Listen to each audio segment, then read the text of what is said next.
What's up, everybody? Welcome back to the channel. So I do apologize for the white sort of bland background. The painting that you guys have seen previously in my videos has fallen down, so we're gonna have to figure out what we're gonna do. I do have this beautiful Titanic poster book that I was thinking of opening at some point, maybe putting a Titanic poster behind there, but we'll have to check up on that later. Let me just get this back in where it goes. So today we're going to be doing a quick little recap of Esoteric Hollywood by Dyer, and then we're going to do a quick little book haul. So make sure you guys stay tuned. Make sure you guys like this video. Please subscribe and follow me on Instagram at Andrew Marlowe Artist Official. I always forget to say the official part. Or send me an email at andrewmarlowe22@gmail.com if you guys want to talk about books or book reviews or book collections, or if you guys are interested in my older content, body positivity, plus size women, please check that out as well. So yeah, I did finish Esoteric Hollywood last night or the day before, I can't remember which. Anyway, it was a really solid read. I definitely learned a lot about not only Hollywood, but also sort of esoteric themes, religion, mythology, espionage, the government, American history, European history. And there's a number of figures that come up in this book quite a bit, like Anton LaVey, people like Alfred Hitchcock, David Lynch, Stanley Kubrick, all kinds of government officials. I mean, I should have taken a list of all the people that he covers in this. What's really cool about this book is that whenever he mentions somebody, he will put a little biography right there, so you can get a little bit more information about who he's writing about. And it's broken up into chapters depending on the film. The first chapter is titled, let's see here, The Occult Empire. So he's basically setting the stage for why Hollywood deals so much heavily in the occult, why they deal so heavily in espionage, the different connections between movie directors and the CIA. There's a lot of, he talks a lot about the Marxists, the early Marxist movement in Europe, and also the Fabians. I think he talks more about the Fabians in his videos. He doesn't cover so much of the Fabians in this. So basically how you should approach this is you got to be interested in this topic, number one, and number two, it definitely helps to have a sort of a background in American espionage history, but also Hollywood history. And I think you can do that quite easily to a point just by being a movie buff, right? The first sentence of Dyer's book, actually a great opening line, everyone loves the movies. And he talks about why we like movies and how Hollywood sort of seduces us into sort of this world of what's the word I'm looking for, sort of passive entertainment, and that we are sort of the pawns on the sort of theological esoteric chessboard that is Hollywood, and how the Hollywood sort of not only brainwashes us but sort of gets us into their darkness without us even really realizing it. A really interesting first chapter, and I'm not going to sum up every chapter obviously because that would take quite a long time. And I would say that the book started out really solid, and then towards the middle he would just, through no fault of his own, he just started talking about books that I'm not very familiar with. But I did stick with it, and I did read a lot of it. There's a lot of old science fiction and sort of espionage, army movies and alien movies that I'm just either not a fan of or not something I would normally watch. And then towards the end, it kind of starts getting interesting again, and he starts talking about David Lynch and a lot of these other figures, the Black Dahlia. And the Black Dahlia was probably not the first, but one of the first early cases of murder in Hollywood where a Hollywood actress was sacrificed to the occult elite. And he kind of breaks it down, whether it's Eyes Wide Shut or The Shining or Twin Peaks or Mulholland Drive. He breaks all the films down with excellent references. He does have quite a few endnotes at the end of every chapter. Some of them are more extensive than others. Just kind of depends. But if that's the good thing about this book, is that you can learn, you can read what Dyer wrote, but you can also reinforce that with other books. He'd point you in the right direction of other books on the occult, Satanism, Hollywood, stuff like that. And I'm trying to imagine what else stood out to me. I think what stood out to me most was somebody like Stanley Kubrick, for example, or even James Cameron or Alfred Hitchcock or David Lynch, everything in their movies is there on purpose. You know, you won't see a painting on the wall or a certain design on a rug or a certain magazine laying on the sofa. You will not see any of that stuff without that having a very strong purpose, either to the character's development or sort of the esoteric messages that somebody like Stanley Kubrick is getting at. And I really could break a lot of these movies down further, but that's not really what we do on this channel. You know, we're focused on literature. But we were talking about Freemasonry in my previous video, how Freemasonry comes up in the life of Mozart, as well as Leo Tolstoy writes extensively about one of the characters, Pierre, in War and Peace, and how he, you know, engages in Freemasonry. So there's definitely something there, and Jay Dyer's thesis centers around, you know, for example, talking a lot about what we see in films when we see the two pillars, like in Eyes Wide Shut, or even, I don't think he mentioned this, but we also see the pillars of Babylon in a movie like Ghostbusters. We see pillars a lot in movies. We see it in The Ninth Gate. My brother and I just finished watching The Ninth Gate recently as well. So whenever you see pillars, that's definitely some type of Freemasonic, Babylonian, esoteric message. So that's something to keep in mind. And also, a lot of movies, whether it's Mulholland Drive or even like Rosemary's Baby or something like Twin Peaks, there's a lot of movies where a young woman will go out to Hollywood and sort of slowly be manipulated, either by her peers around her or older, sort of jaded, you know, botched sort of old actresses like we see in Mulholland Drive, or old, creepy old people like we see in Mulholland Drive and Rosemary's Baby. And that is a sort of a reference to what happens to young aspiring actors in Hollywood. Now obviously it doesn't happen to all of them, but the sacrifice that Hollywood is very influenced in, very hell-bent on continuing. You know, we could talk about somebody like Heath Ledger or Brittany Murphy or Marilyn Monroe. There's tons of examples where, you know, I was drawing all kinds of parallels to stuff Jay Dyer was talking about. And obviously not every celebrity gets sacrificed or gets hooked on drugs or gets, you know, caught into a sex scandal, but there's definitely something there that Hollywood manipulates and feeds off of, you see. So it's very important to know about that. There is a sequel to this book as well. It's called Esoteric Hollywood 2. Not sure what the underlying title is. So maybe eventually we will order that. So let's talk a little about Jay Dyer's writing. This was a compilation of Jay Dyer's old, you know, writings and papers from graduate school and perhaps undergraduate. Still can't figure out exactly where Jay Dyer went to college. Did he go to some kind of weird CIA, esoteric, espionage college? That's very possible. So we'll have to do more research on that. But Jay Dyer's writing style is very concise, it's very direct, and it's very easily readable.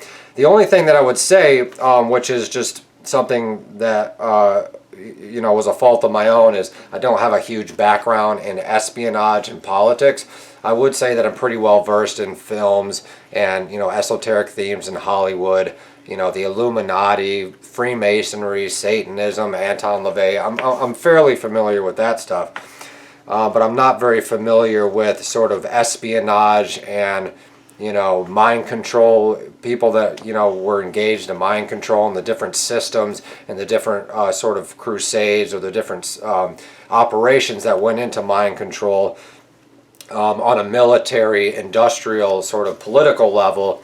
But I would say that I'm, you know, pretty well versed in the occult as one can be. I'm definitely not an expert on any of these subgenres that Jay Dyer is discussing, but I think the more you watch films and the more you read, you know, something like Jay Dyer's Esoteric Hollywood will kind of start to jump out at you, so you can draw a lot of parallels from here and there, and just from different levels. But like I said in the beginning, it all depends on what you're interested in. If you're more interested in sort of the Freemasonic, creepy, satanic, you know, sacrificial cult stuff, you'll be interested in Stanley Kubrick and, you know, The Ninth Gate and Rosemary's Baby. But there's also stuff for like, you know, fans of stuff like H.G. Wells' War of the Worlds, or Alien by James Cameron. I think James Cameron did Alien. I could be wrong about that.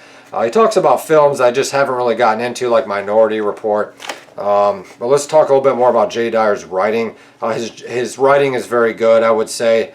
And he sort of structures it in a way where it introduces his idea, then he backs his ideas up, and then he brings in more sources, and then he kind of ends with either his ideas or a related idea. I thought the beginning of the book kind of overdid it with the endnotes. Towards the middle or towards the end, it seemed like it was a little more of Jay Dyer's, his own theses, his own ideas, as opposed to just referencing a lot of endnotes. But it's good to have a lot of endnotes because it documents your research and supports your thesis. So there's nothing wrong with that. He talks about E.T., talks about a lot of different things. If we have any fans of any of these movies that I mentioned, or just esoteric Hollywood themes, let me know in the comment section. Let me know if anybody has read this. And this is just one subgenre that Jay Dyer sort of engages in. But I guess the lasting founding question that I'm left with when I read something like this is like, how does this guy know all this?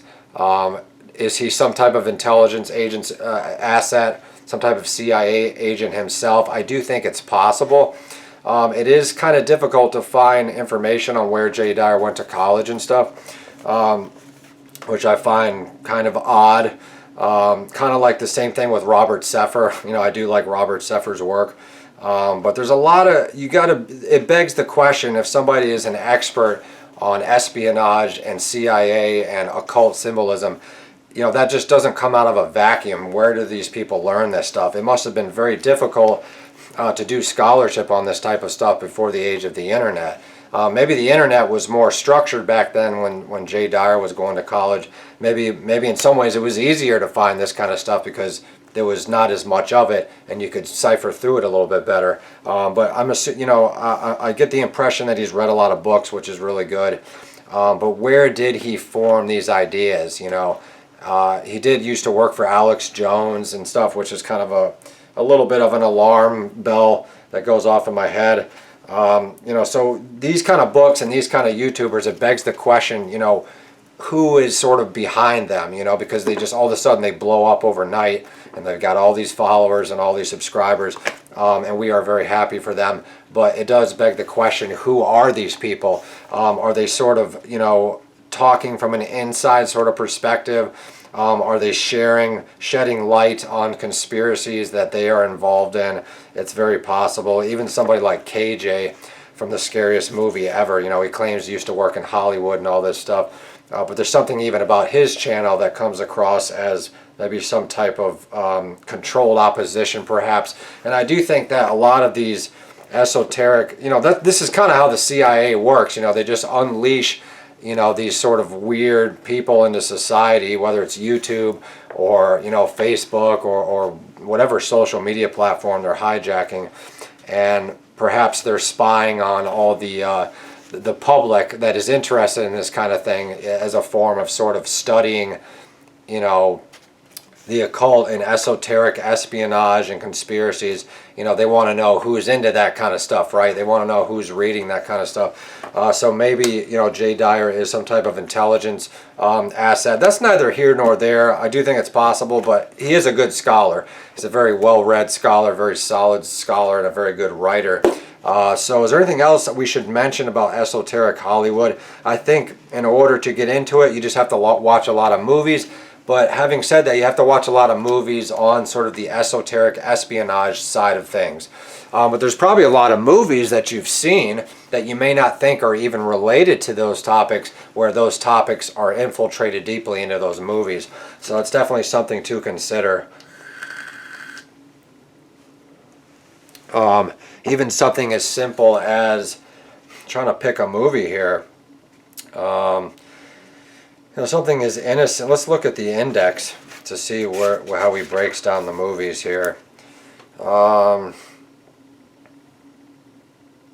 Close Encounters of the Third Kind. That's like a classic sci-fi movie full of espionage and esoteric transhumanist elements. Transhumanism is another thing.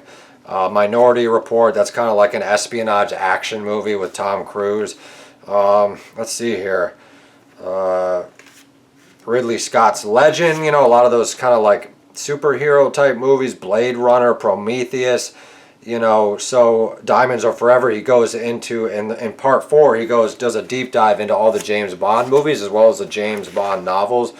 And that's another good thing about this book, is that he goes real deep into the novels that these were initially written about. And for example, somebody like H.G. Wells, or the other guy, what's his name? I have one of his books, but I think it's over there. Let's see if I can find his name here. Yeah, I think H.G. Wells was the one I was thinking of, but there's other writers like him that are directly associated with the intelligence agency. He does mention Dave McGowan, you know, weird scenes inside the canyon, and how the U.S. government had this weird little location in California near, you know, what do they call it? That place where all the bands came from, Laurel Canyon. There's a huge sort of conspiracy surrounding sort of the production and the creation of the 60s music scene, as well as the counterculture movement. So he goes into that as well, but he talks about sci-fi, he talks about fantasy, he talks about espionage. So there's really nothing to like in here other than the fact that it is a little bit lofty and kind of scholarly if you don't really have a background in it. But even if you don't know the plot of a movie, or if you've never seen the movie, you can still get quite a bit out of these chapters in this text. So I do encourage you to read it, just sort of as an introduction to the kind of stuff I've been trying to tell you guys about for quite some time. So let's get into this real short book haul. We've got about 5 or 6 books here, and then I think we'll save the announcement video for next time, because we've already been rambling for like 20 minutes here. So there's one book in here. I'm not going to tell you guys what it is, but we're going to make an announcement. And I'm actually going to send this book to the first person who comments in the comment section, but we'll make that video sometime soon. I'm pretty sure I haven't shown any of these books yet, but I am very behind on my book hauls. I've been buying books like a crackhead lately. Origin of Species, Charles Darwin. And I am sort of a critic of Charles Darwin. You know, I'm kind of skeptical of some of his ideas, but I think this is going to be really good just to kind of get under my belt, just to become a little more educated on, you know, I don't know, whatever they call this, history and evolution, and maybe some other things that Charles Darwin's dealing with. I really just love this copy here. This is a modern library paperback, which is super cool. It looks really dense, and I'm just not really sure I buy Charles Darwin's theory that we all came from Africa, and we all came from some type of common monkey ancestor, and that we're all the same race, and we're all the same DNA. But who knows, maybe I'll come out of it a Charles Darwin scholar, who knows. Have to see about that. Up next, we have a beautiful Penguin Classic edition of the Letters of Abelard and Heloise, written by a man named, yeah, it was written by the people we just mentioned, Abelard and Heloise. It is told through the letters of Peter Abelard, a French philosopher and one of the greatest logicians of the 12th century, and his gifted pupil Heloise. Through their impassioned writings unfold the story of a romance from its reckless, ecstatic beginnings through to public scandal and an enforced marriage and its devastating consequences. So it's basically takes place sort of in, you know, the late Middle Ages, I believe, and it's correspondences between these two individuals that are in love, but they have a lot of social, sort of political pressure on them, either to not get married or to, you know, make some, you know, very intense decisions, whether it's religious or diplomatic or marital. So that seems like something really interesting. I'm trying to get a little more well-versed on just medieval topics. That's a passion of mine as well. Up next, we have 2 beautiful editions that happen to come into the same series of F. Scott Fitzgerald, The Great Gatsby. Did I just say The Great Gatsby? The Great Gatsby. The Great Gatsby. I can't talk today for some reason. And then we have Tender as the Night. I really love this edition of Tender of the Night as well. These will go really nice together. This is Scribner paperbacks. They produce some really nice editions of Hemingway as well. And F. Scott Fitzgerald, I wouldn't say he's definitely one of my favorites, but it's been a long time since I've actually read him. I remember reading The Great Gatsby And my mother kept telling me, oh, this book is really great. You got to read The Great Gatsby. It's really beautiful. It's really sad. And I think it did stick with me, but I do think there was, most of it was kind of boring. But we're going to come back to it, you know, at a more mature age like I am now. And I'm sure I'll be able to get something out of it. This one's really brand new, and the other one's kind of faded. But they're both in the same sort of collection, which is really great. So now we got the final two. We got this beautiful, gorgeous Barnes & Noble's classic of Thomas Hardy's The Mayor of Casterbridge. I have maybe 3 or 4 Thomas Hardy novels now that we have to work through. But I think I'm maybe going to start with this, just because, you know, I don't know, just because I like it. I do have Tess of the D'Urbervilles and all that stuff too, as well as Far from the Maddening Crowd and maybe one other. But this one just kind of speaks to me. I think there's a, what's his face painted this? Cezanne. So yeah, this is going to be cool to get into this. We're going to add this to my stack of beautiful Barnes & Noble's Classics edition. So a lot of fiction. Up next we have this beautiful hardcover back of a historical book about the plague. It's called In the Wake of the Plague, The Black Death and the World It Made. So I am trying to branch out into more history stuff. I used to read a lot of history. Lately I've just been going down the fiction, novel, poetry rabbit hole, reading a lot of plays and novels and stuff, because I do think that is the sort of the artistic, creative basis for history and fiction, you know, and sort of, you know, ideas that modern society is based off of, and also ancient society. But I do want to reinforce that with some history stuff. Beautiful hardcover editions, barely been touched. Just excellent. It looks like a pretty short read. It's less than 300 pages, so I'm not sure how well in depth, you know, I'm going to be able to kind of study the plague with this, but it does seem like a really great place to start. And so when I'm not buying literature and novels and poetry and plays and stuff, I'm supplementing that with Native American history or European history or military history, esoteric history, because that's, you know, those are all sort of passions of mine. And I think you can apply all those things, whether it's novels, nonfiction, fiction, biography, you know, military history, religious history, all kinds of stuff. So we are going to make another video telling you guys about all the books that we're working through. But today I just wanted to get the J. Dyer book review out, and I did want to get the book haul up. So we're a little behind on book hauls, but thank you so much for watching this video, guys, and we will see you guys in the next one very soon.